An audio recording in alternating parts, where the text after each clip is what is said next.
গণতান্ত্রিক পরিবেশে স্বৈরতন্ত্র চালু করা, ওনার বংশ পরম্পরায় শাসন ব্যবস্থা কায়েম করা, এইসব লামগুলোকে ভোটার লিস্টে রেখে উনি বংশ পরম্পরায় পশ্চিমবঙ্গে রাজত্ব করতে পারে।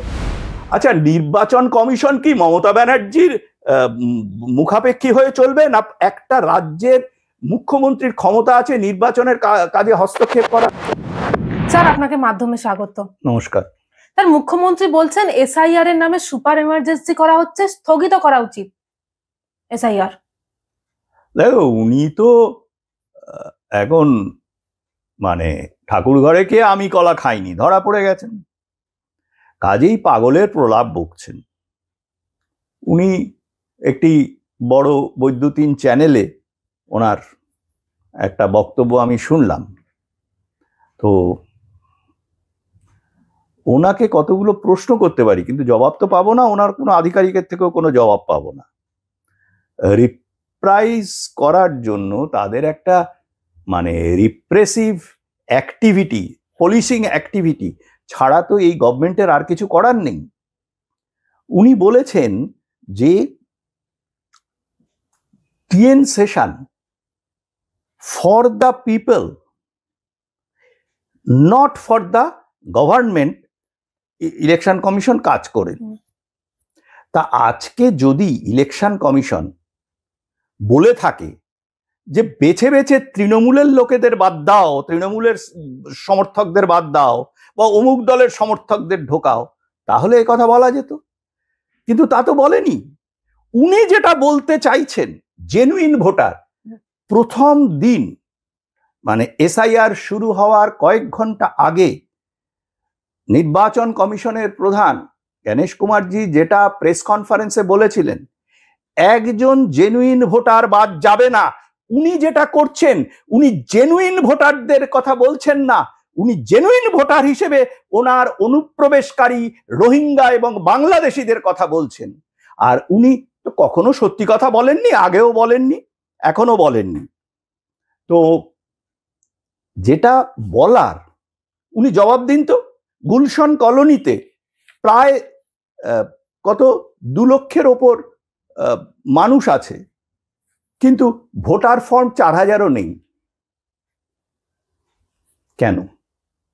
কেন? এরা কোন দেশের নাগরিক? উনি জেনুইন ভোটার হিসেবে চাইছেন যে বিদেশি নাগরিকরা, যাদেরকে ওনার তত্ত্বাবধানে, ওনার সরকারের তত্ত্বাবধানে, ওনার দলের মানুষদের তত্ত্বাবধানে এদেশে ঘুরপথে নাগরিকত্ব পাইয়ে দেওয়ার চক্রান্ত হয়েছে, ওনার যে পশ্চিমবঙ্গের গণতান্ত্রিক পরিবেশে স্বৈরতন্ত্র চালু করা, ওনার বংশ পরম্পরায় শাসন ব্যবস্থা কায়েম করার অনেক উদাহরণ আছে।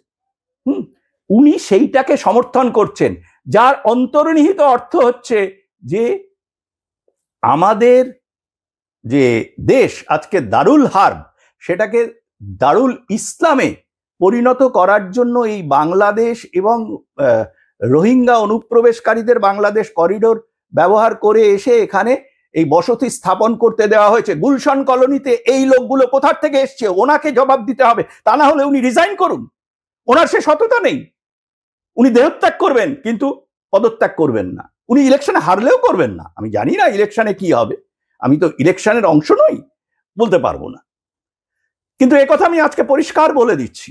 এবং উনি যা বলছেন সমস্ত অসত্য কথা।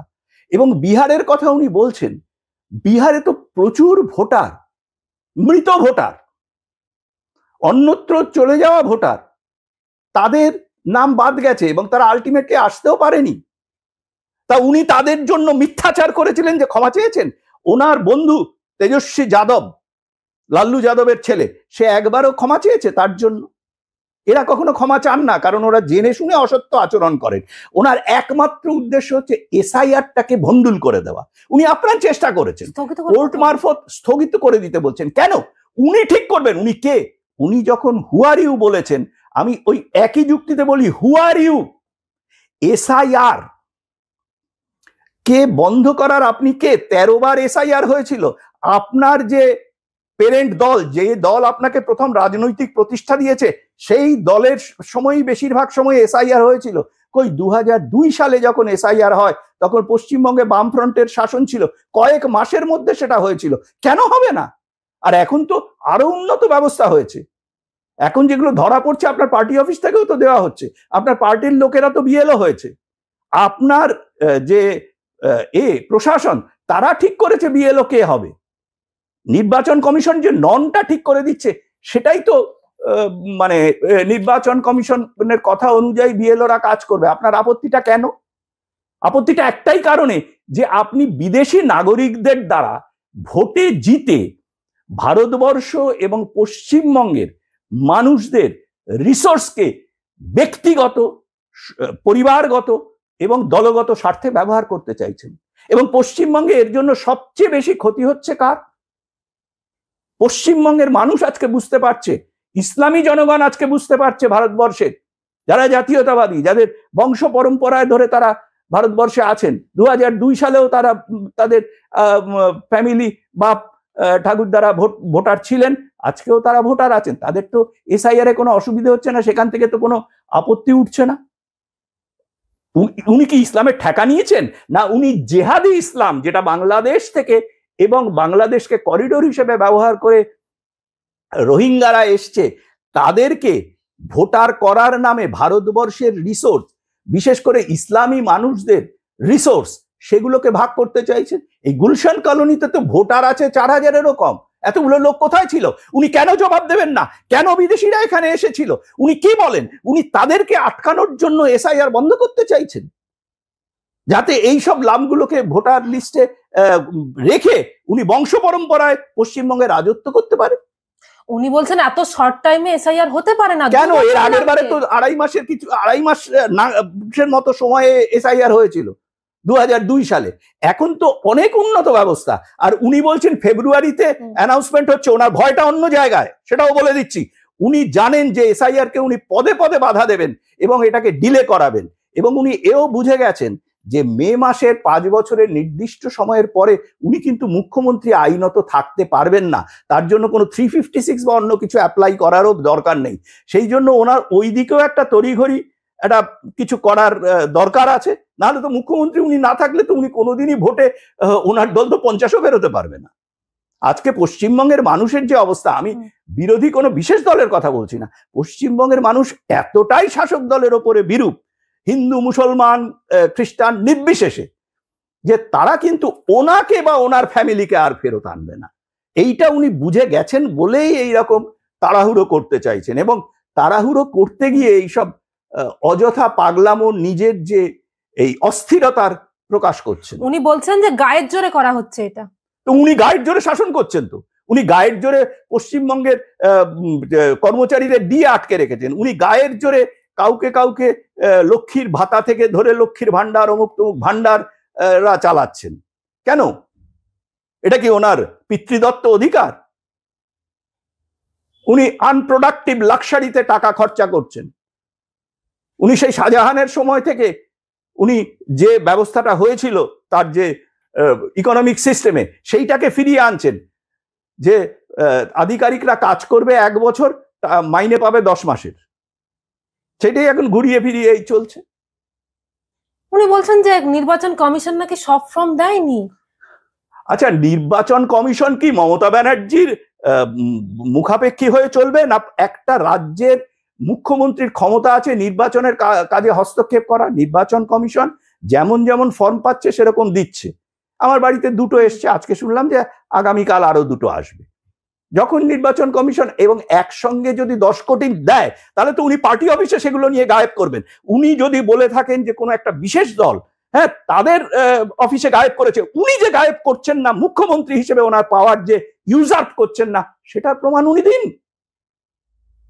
বলছেন যে 2টো করে কপি দেওয়ার কথা, 1টা করে দিয়েছে, এটাকে কি ক্ষমা করা উচিত? 2টো করে কেন? একটা ওনার কাছে থাকবে, একটা এদের কাছে থাকবে। তাই জন্য নির্বাচন কমিশন যে প্রসিজিয়ারে করবে, সেটা কি ডিকটেট করে দেবে পশ্চিমবঙ্গের মুখ্যমন্ত্রী? Who is she? এই এসআইআরটা হচ্ছে পিরিয়ডিক্যাল একটা প্রসেস। ভারতবর্ষে আগে 13 বার হয়ে গেছে, 14 বারে হচ্ছে। ওনার সাকরেদ, ওনার বন্ধু বান্ধব অনেক চেষ্টা করেছিলেন ভারত বিরোধী দল সব, কিন্তু ওনার মতো এরকম স্টেক তো কারণ নেই, তারা নিজেদের পপুলারিটির জন্য লড়তে পারবে, কিন্তু উনি তো নিজের পপুলারিটির জন্য বা দলের পপুলারিটির জন্য লড়ার জায়গায় নেই। উনি তো নির্ভর করছেন পুরোপুরি বাংলাদেশের অনুপ্রবেশকারী এবং বাংলাদেশকে করিডোর হিসেবে ব্যবহার করা মায়ানমারের রোহিঙ্গাদের ওপর। উনি বলছেন আমরা ভারতের নাগরিক কিনা আপনি জিজ্ঞাসা করার কে? নাম না করে মুখ্য নির্বাচন কমিশনকে আক্রমণ। উনি যে পশ্চিমবঙ্গের মুখ্যমন্ত্রী, উনি কে?